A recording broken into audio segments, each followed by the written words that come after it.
Ya, bismillahirrahmanirrahim ya.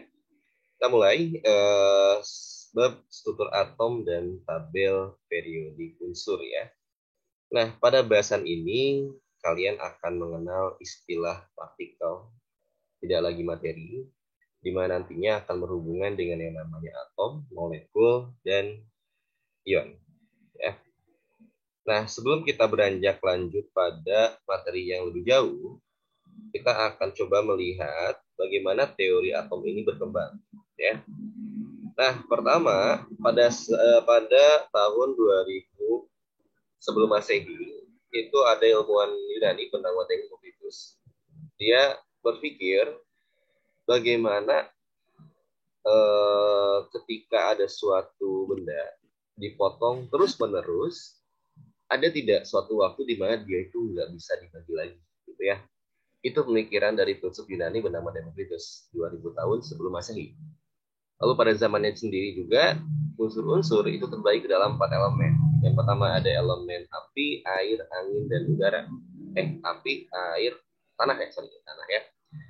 Nah, pada zaman itu tidak cukup banyak orang mengenal istilah unsur-unsur sekarang, ya. Nah, pada tahun 1804 Masehi, artinya kalau kita hitung itu hampir 4000 tahun, gitu ya. Sebuah teori atom dapat dikembangkan kembali. Ya, jadi orang-orang butuh memikirkannya itu sekitar 4000 tahun dari pemikiran awal untuk membuktikan apakah teori tersebut benar atau tidak. Nah, pertama ini ialah dari John Dalton. Nah, Dalton dia sendiri ya mengungkapkan sebuah teori di mana suatu zat tersusun dari suatu partikel yang sangat kecil yang tidak dapat dibagi lagi, yaitu dikenal dengan istilah atom. Nah, atom ini dikenal di yang sekarang sampai saat ini ya oleh Dalton sendiri.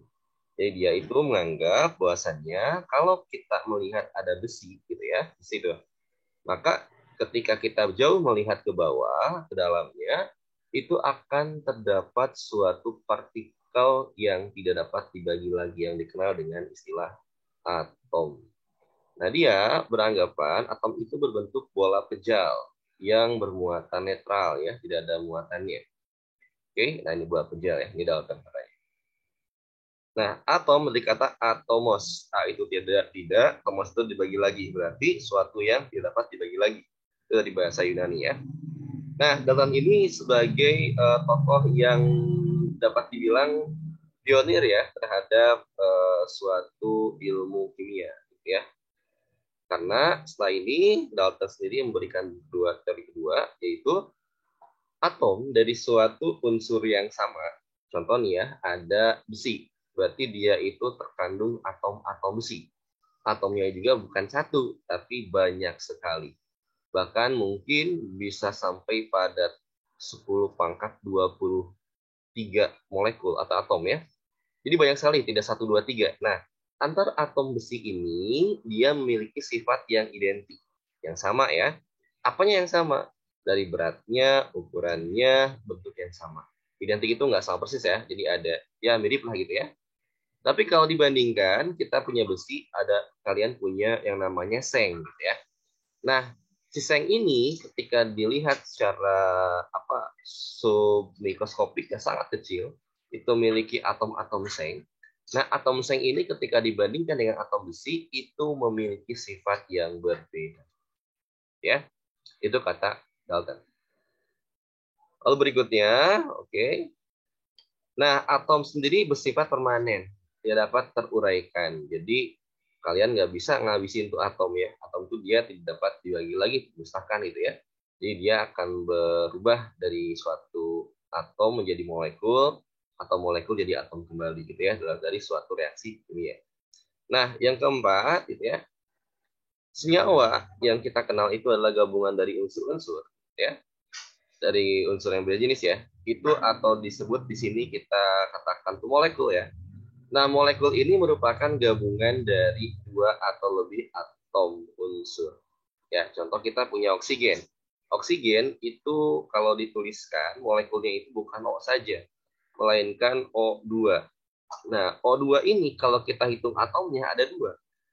Ada 2 atom oksigen. Tapi karena kedua atom tersebut adalah oksigen, maka dia disebut dengan atom yang sejenis. Nah, ini dikenal kemarin di istilahnya adalah molekul unsur, gitu ya. Lalu kita punya air. Air itu molekulnya H2O. Nah, di sini terdapat 2 atom hidrogen, 1 atom oksigen. Nah, di sini terdapat 2 jenis atom yang berbeda, gitu ya. Beda jenis. Nah, maka dikenallah pada Dalton ini dia disebut dengan molekul senyawa, ya. Nah, Dalton di sini akan menjadi seorang yang mengungkapkan teori yang bernama perbandingan, ya itu perbandingan massa ya.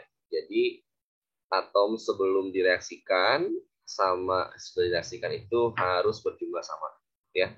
Nanti kita bahas di semester 2. Ya, jadi sekali lagi ini Dalton dia model teorinya itu ialah bola pejal. Nah, di sini kalian ingat-ingat di Dalton ini terdapat beberapa kata yang penting yaitu atom, yang kedua adalah molekul. Nah, berikutnya, Dalton sendiri itu tidak bisa menjelaskan kenapa partikel itu bisa menghantarkan listrik. Maka dari itu, koleganya ataupun muridnya ya, bernama J.J. Thomson, dia memberikan teori baru. Ya. Nah, Thomson itu mengungkapkan teorinya itu dari percobaan tabung sinar katoda. Nah, ini eksperimennya ya. Oke, ini hilang. Nah, ini ya. Nah, ini merupakan tabung sinar katoda, di mana katoda itu adalah elektroda bermuatan negatif, anoda itu elektroda bermuatan positif ya, dihubungkan dengan sumber listrik.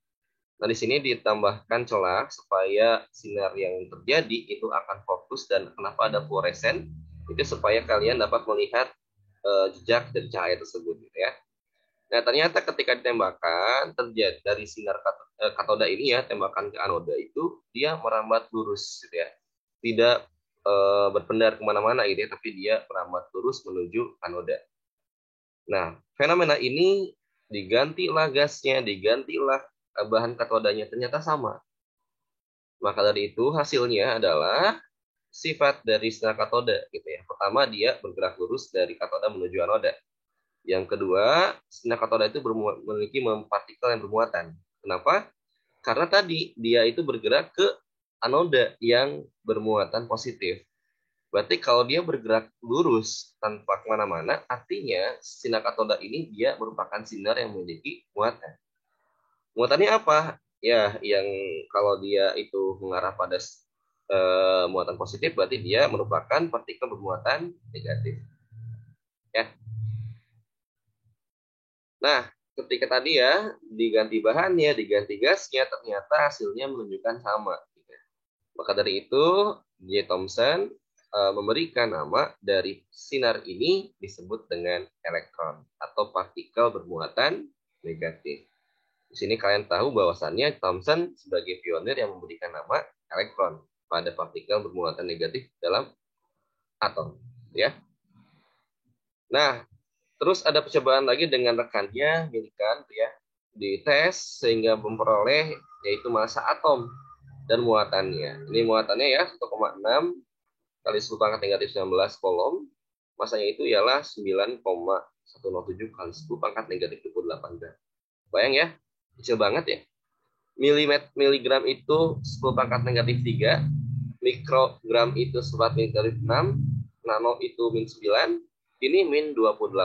Begitu kecilnya elektron yang terkandung dalam suatu atom, ya.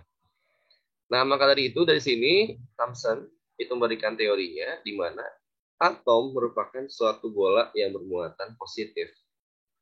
Di tempat-tempat tertentu terdapat elektron yang bermuatan negatif nih, tersebar gitu.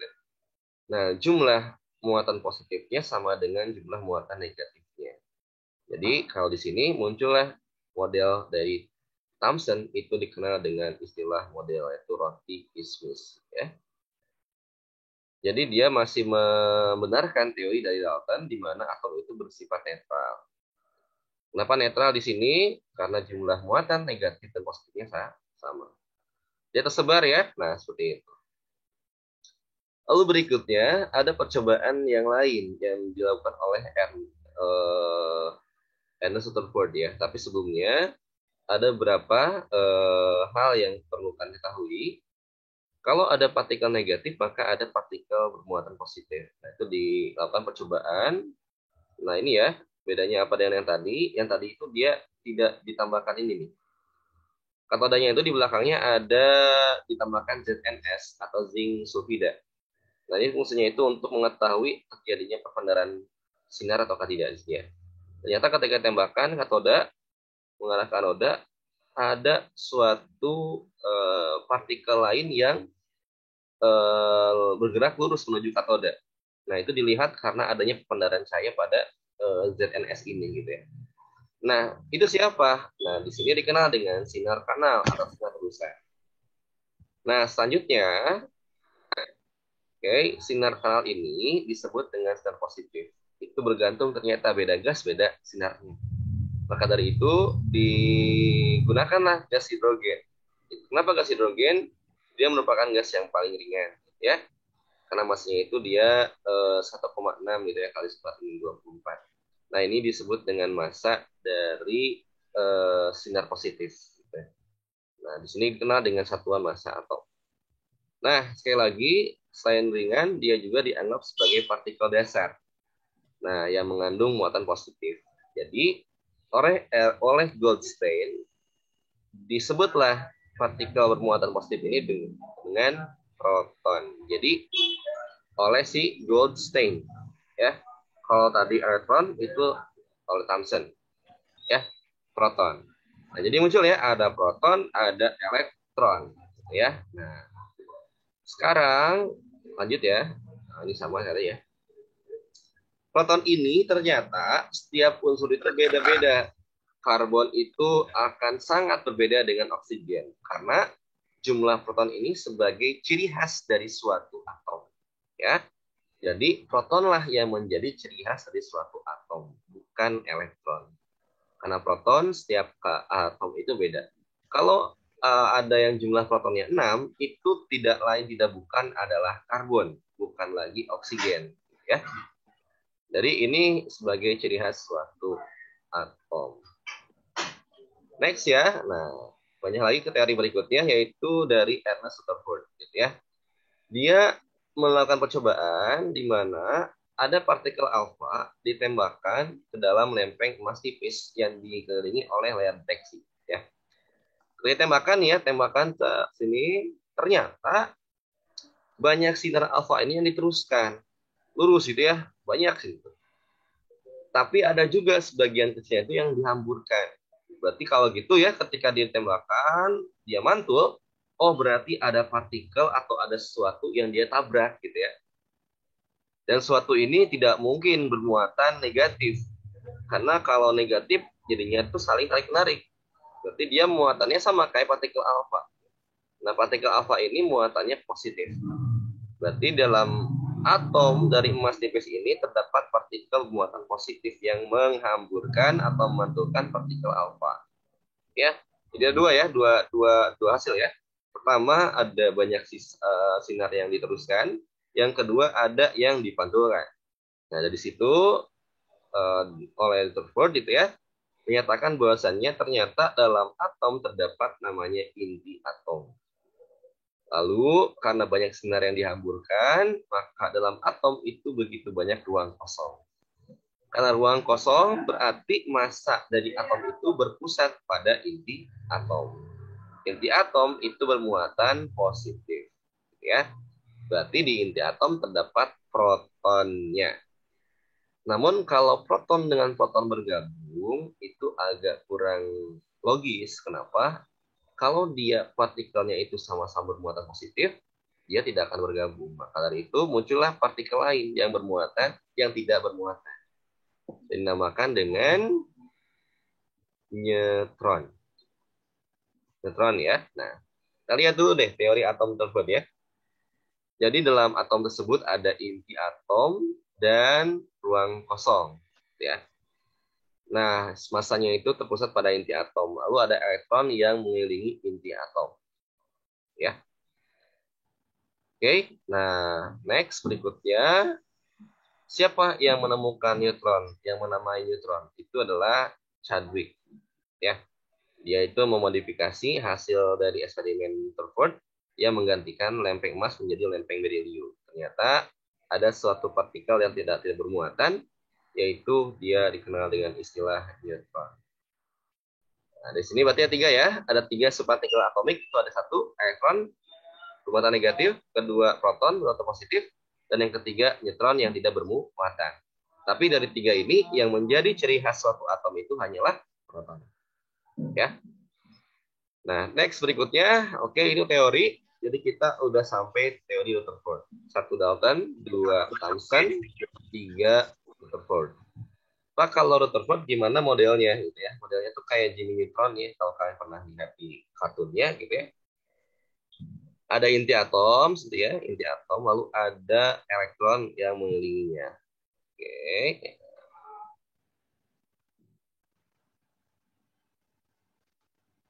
ya. Nah, seperti ini ya, ini inti atom, bermuatan positif. Ini model dari atom Rutherford. Ya. Oke, next berikutnya, sebelum kita ke teori berikutnya, ada hal yang perlu kalian ketahui tentang penentuan jumlah proton, elektron, dan neutron. Oke, nah kita coba cek ya. Ada istilah namanya tanda atom. Tanda atom ini Bapak akan samakan ya dengan apa? Dengan teori yang lain ya. Nah, ini adalah X, ini A, ini Z. Ya. Nah, ini adalah X, ini adalah samakan dengan buku kalian ya, supaya sama. Ini adalah Z, ini adalah A. Gitu ya. Nah, jadi ketika ada kalian nanti mengenal di depan gitu ya, ada yang seperti ini, contoh itu ada aluminium 27 dan 13. Berarti 27 itu adalah A itu adalah nomor massa. Lalu 13 itu adalah Z, Z itu nomor atom. Nah, dari sini kalian akan mengenal jumlah proton, jumlah elektron, dan jumlah neutron. Yang namanya proton itu dilihat dari nomor atomnya. Nomor atomnya itu ialah angka di bawahnya, atau kita kenal dengan istilah Z. Nah, proton ya. Nah, berarti proton dari Al13 ini adalah 13. Elektron itu gini katanya. Kalau si X ini, si atom, ya, tambang unsur ini dia tidak bermuatan, nah gini ya, ini nggak ada negatif positifnya, maka jumlah elektronnya akan sama dengan jumlah protonnya, 13 juga. Ya, jadi sekali lagi, kalau di atom unsur ininya dia tidak bermuatan negatif positif, maka jumlah elektronnya sama dengan jumlah protonnya, 13. Lalu neutron itu adalah ini, massa ya. Karena massa, ingat massa atom itu ada dua partikel. Yang pertama ada proton, yang kedua ada neutron. Berarti nomor massa itu merupakan jumlah dari proton dan neutron. Kalau kita nyari neutron, kalian tinggal hitung selisihnya antara atas dengan bawah. Berarti sini adalah 14. Ya. Nah, seperti itu ya. Sekali lagi, kalau nanyain jumlah proton, itu angka bawahnya. Elektron dia angka bawahnya. Kalau neutron dia selisihnya. Oke, nah next berikutnya lagi contoh yang lain ya, supaya kita lebih paham. Ada namanya oksigen 8 dan 16 ya. Oke ya. Nah, ini pangkatnya ini ada muatannya 2 min ya. Nah, dari sini gitu ya, ini 2 min saya. Nah, kelihatan. Dari sini ada perbedaan dari atom yang sebelumnya, di mana ya, ini mah netral, tidak ada muatannya, sedangkan yang ini itu ada muatannya. Nah, perbedaannya bagaimana? Muatan ini tidak mempengaruhi jumlah proton dan neutron. Artinya dia sama. Protonnya itu adalah angka di bawahnya, itu 8. Lalu neutron itu adalah selisihnya, dia 8 juga. Oke. Nah, elektron itu adalah, nah, kita lihat ada negatif positif ya.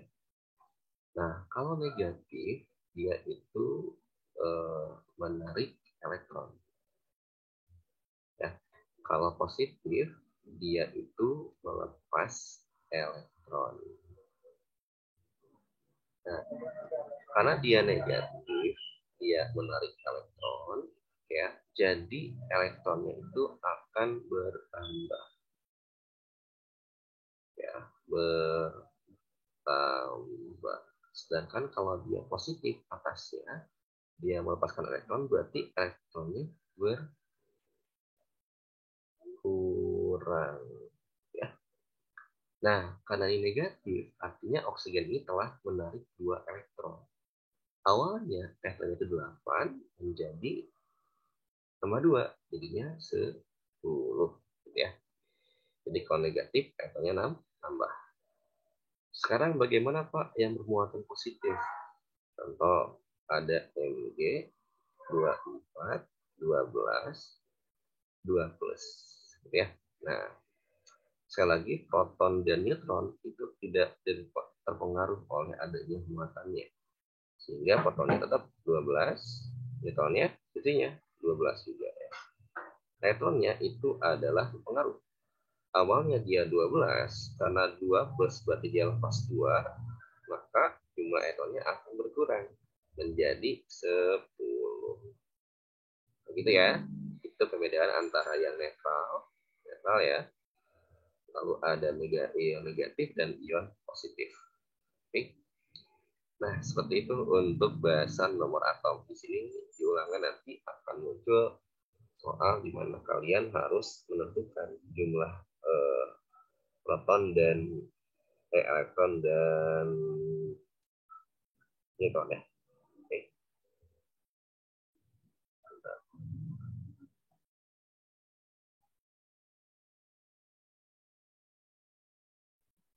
Oke. Next ya. Ya, again. Kita next ke berikutnya. Nah, ini ya contoh nih. Kalau dia adalah oksigen kan udah tahu ya tadi. Berarti 8, 8, 8. Coba kalau natrium buat kalian ya. Kita jawab berbarengan saja ya. Natrium itu berapa jumlah protonnya? Natrium 11, Pak. 11. Elektronnya? Elektronnya 11 juga. Kalau neutronnya? Kalau neutronnya 12. Oke, sih betul ya. 12. Tadi siapa namanya? Azka, Pak. Azka Oh, Rahardian. Siap. Ini kalau nggak on cam nggak akan masuk ke list bapaknya. Jadi harus on cam jadi masuk ya. Oke, nah seperti ya bagi saya. Jadi Na 1123 itu ialah jumlah protonnya 11, elektronnya juga 11. Kenapa 11 sama? Karena dia netral, nggak ada negatif positifnya. Lalu masanya itu ialah 23 dan neutronnya itu ialah selisihnya, yaitu 12. Oke. Nah, sekarang muncullah istilah yang lainnya, yaitu ada isotop, isobar, dan isoton. Perbedaan antara isotop, isobar, isoton itu, kalau isotop ya, iso itu sama. Ada huruf P di akhir, berarti yang sama itu proton. Kalau proton, itu nomor atom. Berarti angka bawahnya sama. Ya, angka bawahnya sama. Ini 8, ini 8. Yang atasnya beda. Berarti dia disebut dengan isotop. Nah, kalau bawahnya sama, atasnya sama, ya itu bukan isotop. Ya, jadi harus beda atasnya. Bawah sama, atas beda. Nah, berikutnya lagi kalau ada istilah isobar, itu berarti yang sama adalah atasnya. Dan nomor atomnya beda. Kalau ini ya, ada N, ada C. Kenapa Pak? Ini 7, ini 6 beda unsurnya, sedangkan ini 8, 8 sama. Tadi jumlah proton itu merupakan ciri khas dari suatu atom. Berarti kalau dia 8, berarti dia adalah O. Kalau dia 7, dia adalah F. Kalau dia 6, dia adalah C. Gitu ya. Nah, nama masanya itu yang atas ya. Berarti kalau gini disebut dengan isobar. Oke. Nah, berikutnya lagi ada isoton. Isoton itu ialah apa? Neutronnya yang sama. Harus beda unsur. Ya, kalau sama unsurnya ya sama aja, bukan iso ya. Nah, ini isoton. Na ada Mg. Bawahnya beda, atasnya beda juga. Nah, ini disebut dengan isoton. Kenapa? Karena selisihnya atau neutronnya sama. Ya. Nah, seperti itu. Oke. Ada lagi, satu lagi, ada namanya isoelektron. Oke. Isoelektron berarti elektronnya sama. Kalau gini, contohnya kayak ini, ya, dengan yang ini.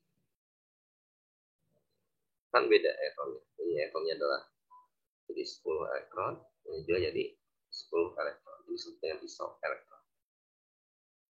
Oke, ada 4 yang jadi isotop, isobar, isoton, isoelektron. Isotop itu protonnya sama, isobar itu nomor masanya sama, isoton itu neutronnya sama karena ada N ya akhirnya. Lalu isoelektron itu ialah elektronnya sama. Oke. Oke, next berikutnya ya. Nah, ada kelimpahan unsur. Jadi di alam itu, kayak kalian beli beras deh. Itu masanya itu nggak semua sama. Ada yang berbeda. Contoh CL, di alam itu bentukannya ada masanya 35, ada masanya 37. Namun, kelimpahan dia di alam, CL35 ini, itu lebih banyak. Yaitu sebesar 75%. Sedangkan CL dengan massa 37, itu masanya itu adalah 20%. Nah, bagaimana kita menghitung massa rata-ratanya? Maka gunakan rumus ini. Ya, pertama ini ada persen. Ini adalah isotop 1. Ini isotop kedua. Gitu ya. Nah, ini persen dari isotopnya, ini masanya. Ya, ini sama persen juga, ini masanya. Oke, dihitung, tinggal jumlahkan, dapatlah hasilnya. Ya, kita menghitung. Oke, next lagi ya. Kita bereskan itu sampai teori Niels Bohr. Nah, oke. Sekarang Niels Bohr ini bagaimana? Gitu ya. Nah, tadi kalau kita melihat model atom dari Thorford, ya ini inti ya, positif kan? Ada elektron yang mengelilingi inti. Ya.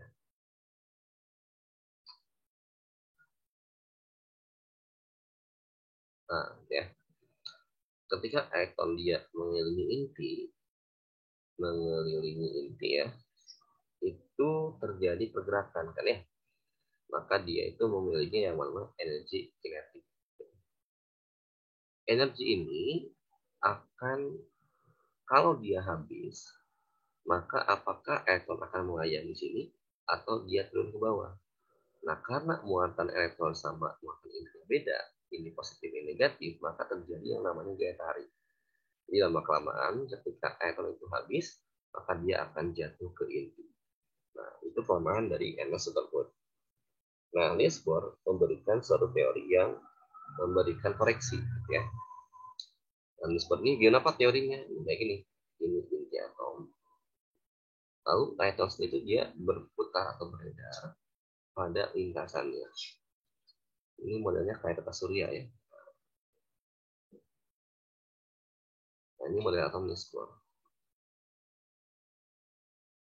Jadi bagaimana Pak? Nah, jadi elektron ini bergerak pada lintasannya. Di sini dia geraknya itu dia nggak perlu memancarkan energi. Artinya dia stabil. Dia tidak berkurang, dia tidak kelebihan gitu ya. Jadi dia stabil. Dia akan terus berputar, tidak akan pernah hidup. Ya, ini dari Niels Bohr sendiri ya. Nah, ini dikenal dengan kulit atau kulit ya, kulit ya. Kulit ini dikenal dengan lintasan atau tingkat energi. Ini katakanlah kulit K, ini L, ini M. Semakin dia dekat dengan inti, maka tingkat energinya semakin rendah. Kalau semakin jauh dari inti, tingkat energinya semakin tinggi. Nah, apakah elektron ini dia dapat berpindah tempat? Bisa, kalau ada energi yang masuk. Ada energi diserap oleh elektron, maka dia akan loncat. Nah, ketika dia loncat, pada saat ini tuh dia tidak stabil. Maka dia akan balik lagi ke semula. Kalau tadi loncat karena nyerap energi, kalau dia balik lagi, dia akan memancarkan energi berupa sinar foton atau cahaya. Ya. Nah, seperti itu. Ini teori yang Bapak bahas. Nah, kalau kita tulis, seperti ini jadi bagus dulu ya. Satu, elektron mengelilingi inti atom berada pada tingkat energi atau lintasan tertentu yang disebut dengan kulit atom. Jadi kulit atau tingkat energi yang paling rendah itu ialah kulit yang dekat dengan atom, inti atom. Semakin jauh dari inti, maka dia semakin tinggi. Oke. Lalu selama dia bergerak di lintasan itu, elektron tidak memancarkan energinya. Gitu ya, jadi dia stabil keadaannya, dia akan terus bergerak. Lalu dia itu akan dapat pindah ke tingkat energi yang lebih tinggi kalau dia menyerap energi. Nah, namun kalau dia pindah dari tingkat energi yang tinggi ke yang rendah, maka dia akan melepaskan energi. Di sini akan memancarkan yang namanya sinar foton atau radiasi ya. Nah, seperti itu. Ini dari Niels Bohr. Oke. Nah, selanjutnya, Niels Bohr kan ada kulit ya, ada K, L, M, N ya. Nah, sirkuit ini dia memiliki jumlah elektron maksimum. Rumusnya adalah 2N pangkat 2. Nah, kita akan coba jelaskan di slide berikutnya. Oke.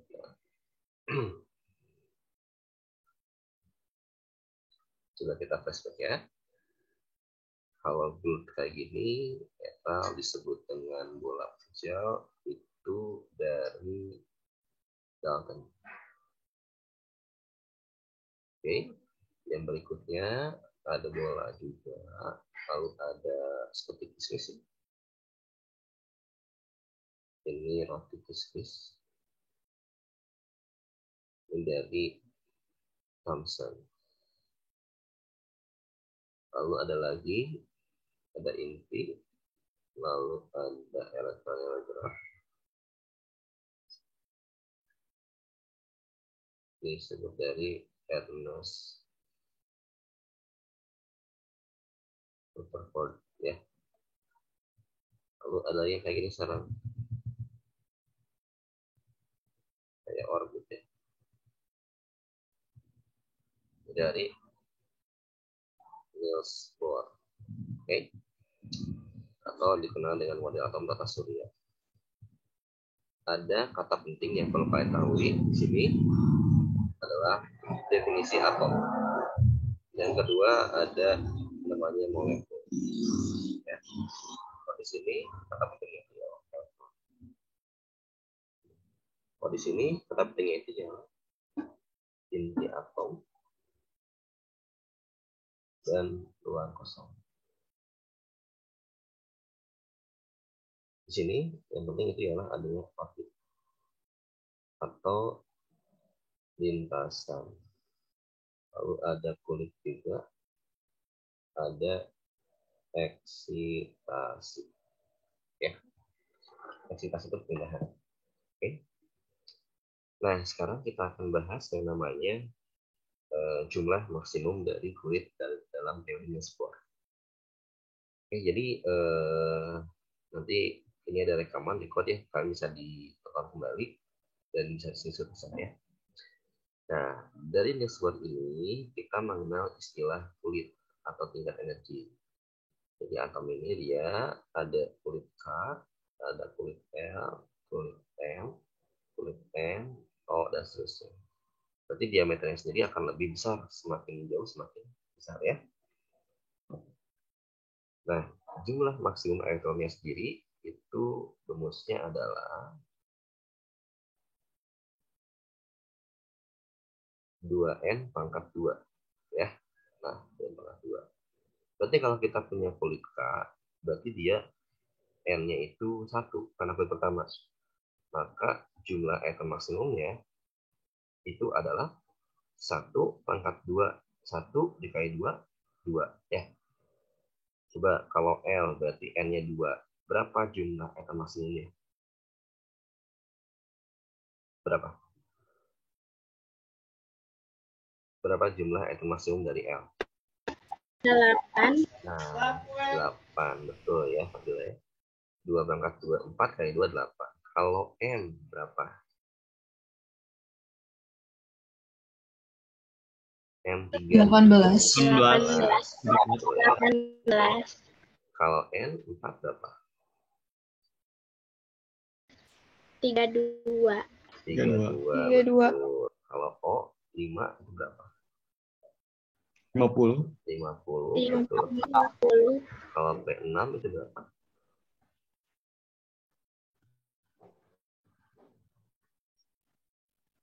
Berapa? 6. 72. 72. Ya. Nah, ini 72. oke. Nah, sekarang kita akan masuk ke yang namanya konfigurasi elektron dari Nussbaum ya. Dan ini hanya berlaku untuk golongan A. Jika dilihat di SPU ada golongan 1A, 2A, gitu ya, yang A yang bukan B. Syaratnya adalah ya angka terakhir tidak boleh lebih dari 8. Oke, nah itu satu. Coba kita cek ya. Ada oksigen, dia punya nomor atom 8. Kenapa Pak nggak pakai angka 16-nya? Ini tidak ada elektron di situ. Kita lagi bahas elektron. Elektron itu ada di angka yang bawah ya. Jadi berapa nih? Di kulit K itu maksimalnya 2. Maka si O itu 2. Di L 8 nih. Udah masuk 2. Berarti tinggal 6. Nah, angka 6 ini apakah dia masuk ke dalam syarat? Tidak. Ternyata angka 6 ini di bawah 8. Berarti boleh. Berarti konfigurasi oksigen itu 2 dan 6. Oke. Yang berikutnya, coba lagi. Kalau ada Na. Na itu 11. Berarti di kulit K, karena maksimalnya 2, itu 2. Di L, tinggal berapa nih kalau 2 dan 11? 9 ya? Boleh nggak 9? Boleh nggak 9? Enggak. Nggak boleh, karena dia di atas angka 8. Jadi, 9 ini kalian uraikan kembali. Gitu ya. Bagaimana Pak caranya Pak? Nah, cari angka di antara ini yang dekat dengan 9. Nah, 8. Karena L itu 8 maksimal ya. Berarti M-nya berapa? 1. 2, 8, 1. Ya. Coba lagi. Kalau ada Ca20. Berarti di K-nya itu 2. Di L tinggal berapa 2 tadi? Tinggal 12 ya. Di L maksimalnya 8. Berarti nggak boleh 12. Karena maksimalnya 8. Jadi tetap 8 dulu. 8 dulu. Baru di M itu tinggal 10. Boleh nggak 10? 10. Nggak boleh, kan di atas 8 nih. Nah, kalian uraikan lagi menjadi, lihat angka berapa yang dekat dengan 10. 8. Berarti 8 dan 2. Jadi konfigurasinya adalah 2, 8, 8, 2. Gitu ya. Nah, berikutnya lagi, coba supaya lebih paham. Kalau ada BR 35 ya. Berarti di K ini dia 2. Di L dia 8. Di M berarti kalau gitu tinggal 25 ya. Nah, M itu maksimalnya cuma 18. Berarti 25 ini kita uraikan lagi menjadi 18. Lalu di N-nya tinggal tuh 7. 7 boleh nggak? 7. Boleh nggak angka 7 di akhir? Boleh. Boleh. Nah, dia di bawah 8. Berarti ini konfigurasinya. Oke, coba lagi SN50. Coba. Berarti K-nya itu 2. L-nya itu 8. M-nya 18 masih ya. N-nya nih, ini udah 28. Berarti tinggal 22 lagi. Di N maksimal 32. Berarti 22 masih boleh. Tapi tidak boleh angka terakhirnya 8, di atas 8. maka ini kita pecahin lagi. Angka yang dekat 22 berapa? Di antara mereka di sini ya adalah 18. Berarti 22 tinggal berapa? Tinggal 4. Ya. Jadi 50 itu 2, 8, 16, 11, 4. Coba lagi kalau ada BA 88, Pak. Berarti di K-nya itu dia 2. Di L maksimalnya 8. Di E maksimal 18. Di N maksimalnya 32. Masih bisa ya? Berarti tinggal ini udah 60. Berarti kalau 60 di O itu tinggal 28 lagi. O maksimalnya 50 masih bisa ya, tapi kan nggak boleh di akhirnya itu angkanya lebih dari 8. Pecahin lagi sama kalian. 28 itu yang dekat angkanya itu ya 18. Berarti ganti sama angka 18. Oke, tinggal berapa dong? Gitu, tinggal 10. 10 masih di atas ini. Berarti ganti lagi sama kalian. Dengan 10 jadinya 8 dan Q-nya 2.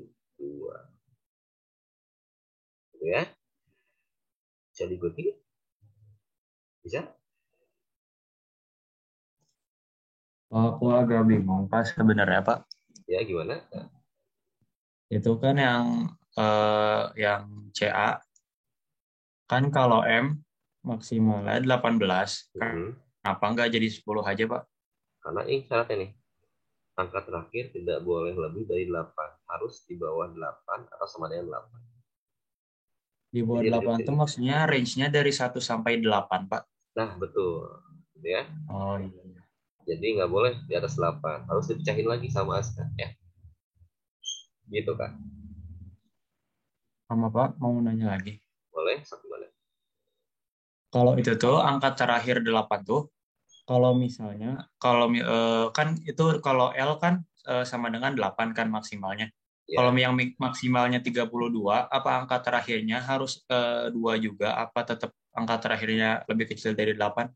Lebih kecil dari 8. Berarti boleh 8, 7, 6, 5, 4, 3, 2, 1. Ya, boleh.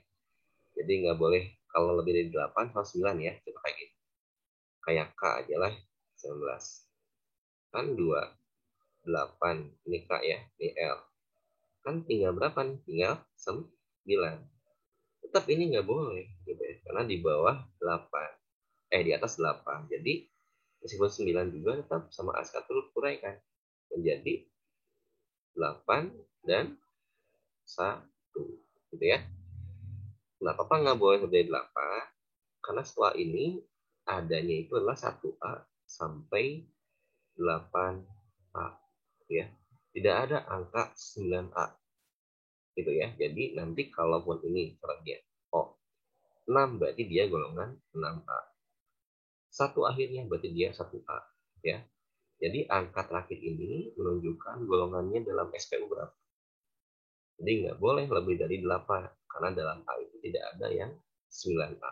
10A nggak ada. Gitu ya. Itu historinya. Oke, tanyakan lagi. Cukup. Oke, coba ini ya. Elektron valensi itu adalah jumlah elektron pada kulit terluar ya. Jadi yang keluar itu ialah angka terakhir. Ini 6, ini 1, ini 2 gitu ya. Dan menunjukkan golongan pada sistem periode unsur. Nanti kita bahas golongan di minggu depan ya. Oke, sampai sini ya terkait tentang teori atom. Kita hari ini sampai pada bahasan Niels Bohr ya. Dari Dalton sampai pada Niels Bohr, dari mulai tanda atom sampai pada konfigurasi elektron. Ya, nah minggu depan kita akan bahas tentang bilangan kuantum, konfigurasi elektron di kuantum, ya, dan konfigurasi ion. Oke, Bapak akan coba stop dulu recordnya. kita akan tanya jawab sampai waktu beres ya.